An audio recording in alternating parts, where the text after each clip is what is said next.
Well, you're listening to the Hard Questions, Real Answers podcast from Back to the Bible. And again, joining me today is author and cold case detective J. Warner Wallace. And here we are talking about Jim's book, Cold Case Christianity. And you just talked about the importance of eyewitness testimony, but there's also the importance of corroboration with outside sources and evidence. Yeah. Is there any of this for the claims of the gospel writers? Well, people ask me that all the time, and I get it. And I'm glad they ask. But the assumption in the question is, I can't trust anything that's from a believer of Jesus or a follower of Jesus. So if you've got these four accounts, okay, we can't trust them. We're going to need something other than them. Now, I think it's important to corroborate, and we can corroborate the Gospels either internally or externally.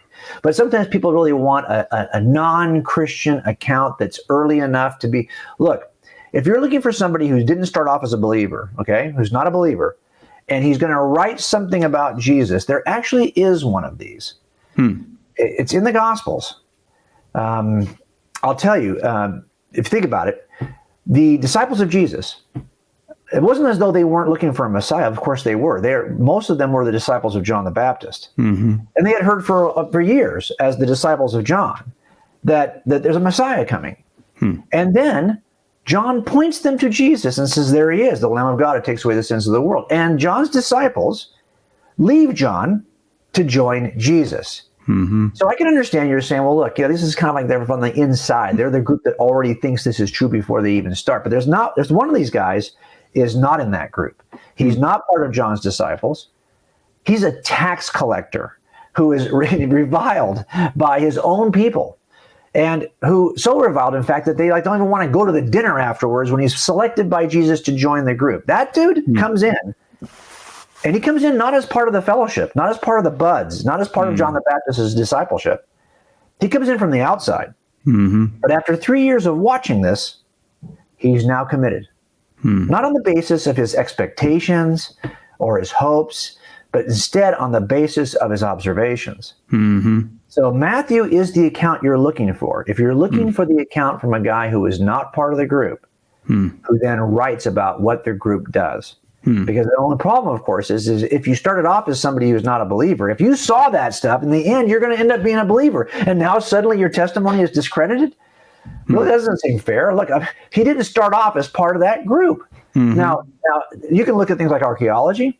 You can look at things like the use of names, pronouns that are used by the authors just so happen to get the right pronouns. They use the same pronouns that are actually the pronouns that were used in that area in that century, which is unusual. If you wrote this from Egypt just 100 years later, you wouldn't necessarily pick the right pronouns for men and women, the right proper names. You wouldn't pick them because you wouldn't necessarily know what was happening on the other side of the Mediterranean in a different century. But it turns out the authors seem to know the region. They seem to know the names of the people who were living in the region at the time.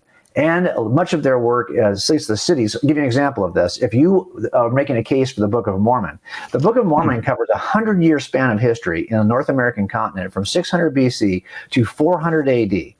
That 1,000-year period of time, there is not a single archaeological excavation that can corroborate any city, any people group, any set of tools, weapons, any set of animals that are described in the Book of Mormon.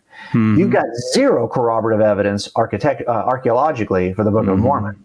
Yet you've got a ton for the New Testament.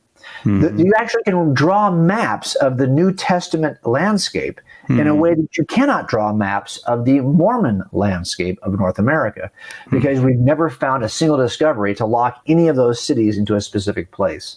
Right. So I wouldn't expect, by the way, in corroborative evidence, I don't expect like a video. If I've got, if you're jumping the counter and doing a robbery, if I find your palm print on the counter, that's considered corroborative evidence. Now, it'll be probably pretty powerful in front of a jury, but it will not tell me what you were wearing or what you said or what your actions precisely were, just that at some point you put your palm on the counter. That kind of corroborative evidence I call touch point corroboration. And there's a ton of this for the New Testament. But if what you're looking for is the video replay of every detail of the New Testament, that's a bar that you've set way too high, because you can't get that for any historical event.